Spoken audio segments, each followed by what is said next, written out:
Baik Bapak dan Ibu-ibu, kita lanjutkan pembicaraan kita mengenai ayat-ayat Allah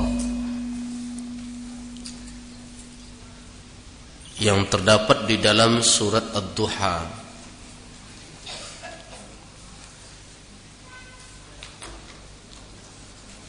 Kita telah berusaha memahami firman Allah ini sampai ayat keempat.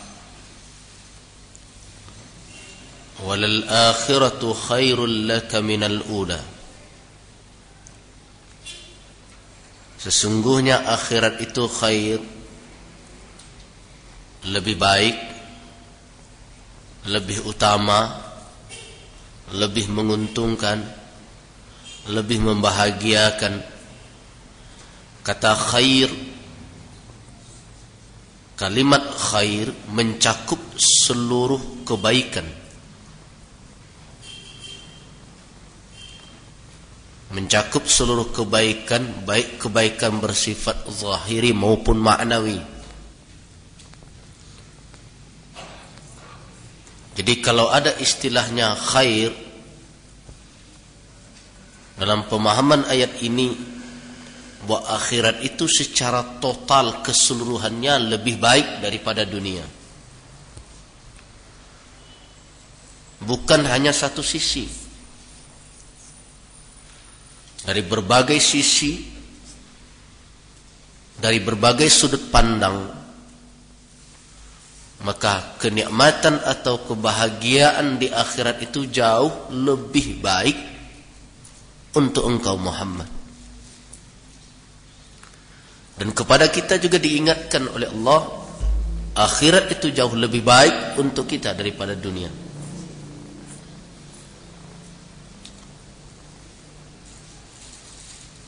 Kita pernah mendengarkan riwayat bahwa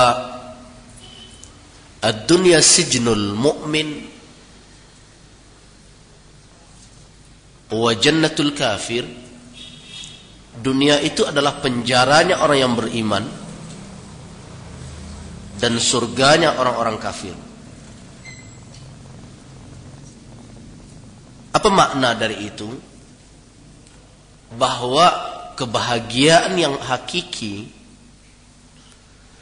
hanya bisa didapatkan oleh seorang yang beriman kepada Allah Subhanahu wa ta'ala tak kala dia telah berpisah dengan dunia ini. Atau setidaknya kalau toh dia menemukan kebahagiaan di dunia ini, maka dia akan ditunggu oleh kebahagiaan yang berlipat ganda melebihi dari yang ia rasakan di dunia, yang akan ia temukan kelak setelah kematiannya. Makna dari jannatul kafir, surganya orang kafir, karena bagi seorang yang engkar kepada Allah Subhanahu wa ta'ala, dunia bagi mereka itulah kehidupan,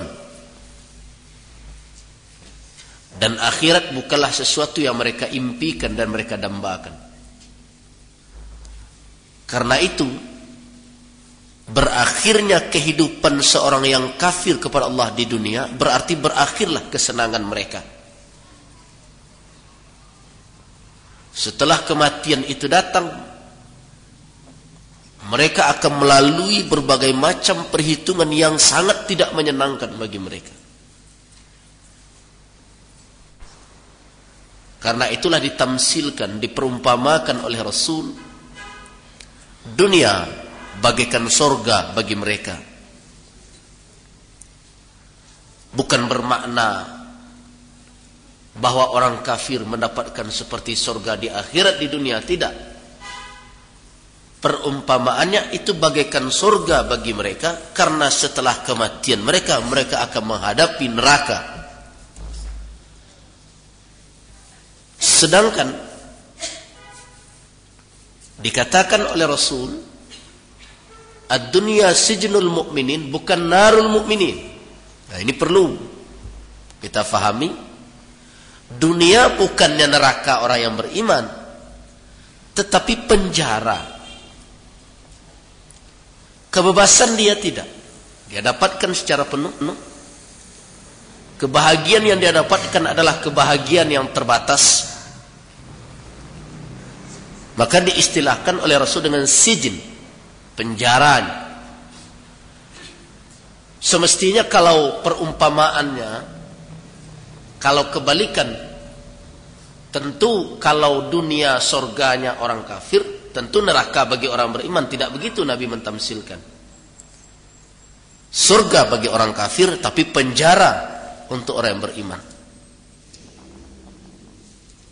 Jadi seorang mukmin bukan total harus berhenti dalam kehidupan di dunia ini.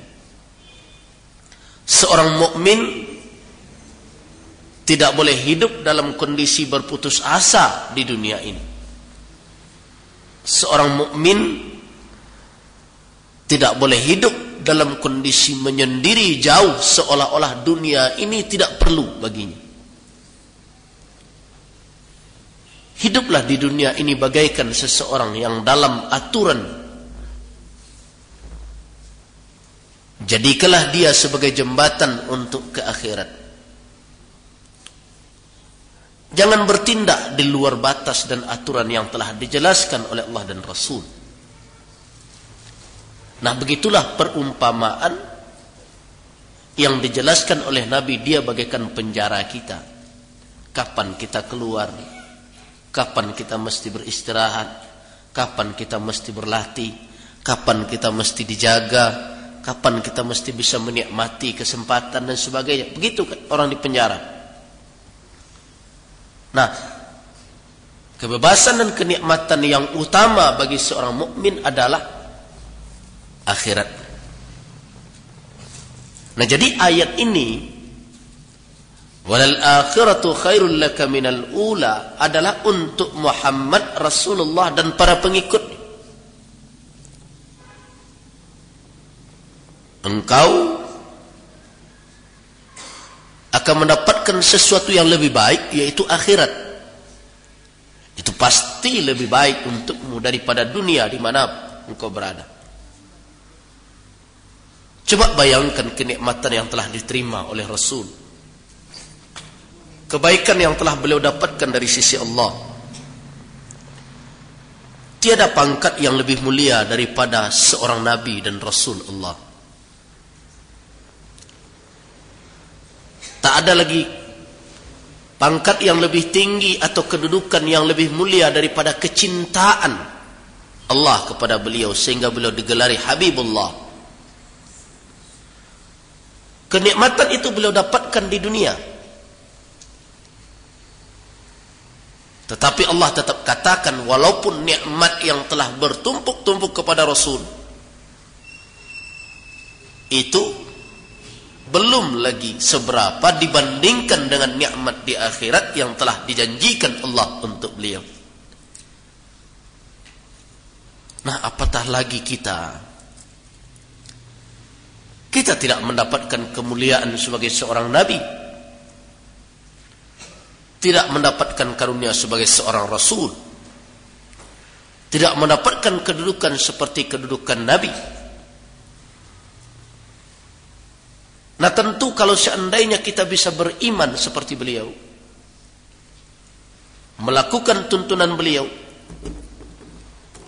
maka kenikmatan yang kita terima akan lebih baik, jauh lebih baik daripada apa yang telah kita dapatkan saat ini.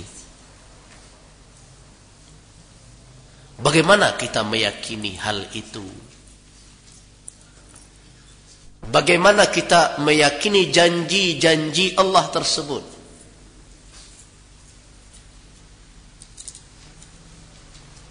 Nah, disinilah perlunya keimanan.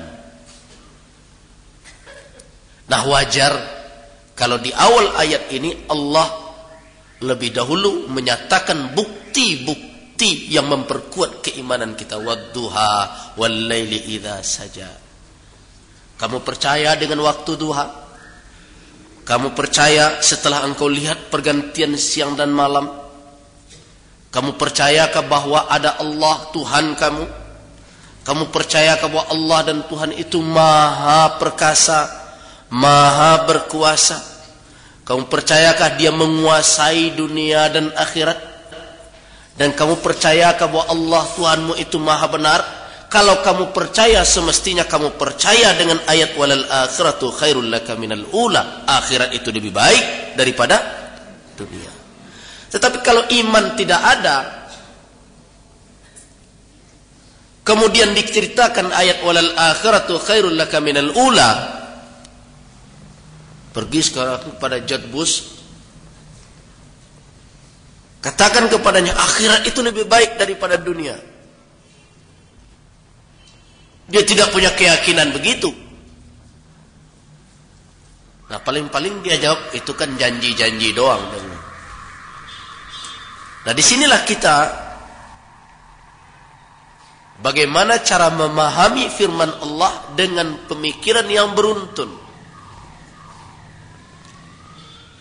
Nah, disinilah para orientalis dan murid-murid mereka yang ada di Indonesia yang digelari dengan cendekiawan-cendekiawan muslim, mereka terperdaya dengan cara berfikir yang hanya separuh-separuh. Akhirat itu lebih baik, benarkah? Mereka pertanyakan. Tidak mungkin. Di akhirat itu kita sudah mati, jasad kita tidak ada lagi. Tentu lebih nikmat merasakan kenikmatan dengan lahir, ada roh dan jasad. Itu pemikiran mereka. Tetapi kalau kita awali sebelum kita memahami walal akhiratu khairul laka minal ula, kita coba rasakan dahulu keyakinan, keimanan Allah maha benar. Allah tidak akan mengingkari janjinya. Allah maha mampu. Nah, kalau yang maha segala maha itu mengatakan akhirat lebih baik, pasti lebih baik.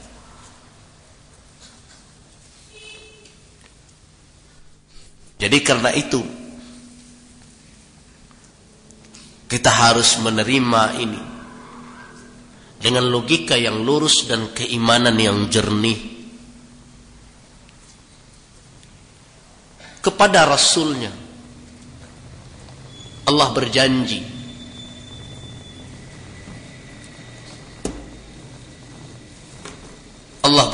dan janji itu ditepati oleh Allah Subhanahu wa taala.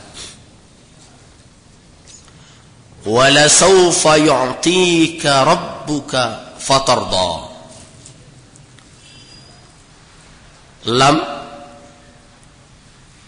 di situ adalah lamul ibtida, kalimat baru.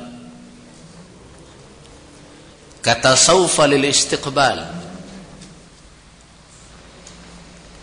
Yu'tika rabbuka, kamu akan dianugerahi oleh Tuhanmu berbagai karunia. Fatarda, dengan karunia itu engkau ridha, engkau senang, engkau terima dengan kebahagiaan. Setelah ada isu atau ungkapan-ungkapan orang Quraisy bahwa Jibril Allah meninggalkan Muhammad Rasulnya, malah Allah menjawab, wala sawfa yu'tika rabbuka fatarda. Jangan engkau mengira Tuhanmu meninggalkanmu. Jangan engkau mengira Allah membiarkanmu. Ketahuilah bahwa akhirat lebih baik untukmu. Tetapi Allah akan memberikan kamu, walaupun akhirat lebih baik, Allah akan memberikan kepadamu yang membuat kamu ridha. Apa itu? Kebahagiaan di dunia dan di akhirat itu. Nah, para ulama tafsir, apa bentuk pemberian Allah kepada Rasul? Di dunia yang paling besar anugerah Allah kepada Rasulnya setelah nubuwah, setelah kenabian adalah al-fath, kemenangan di dalam dakwah.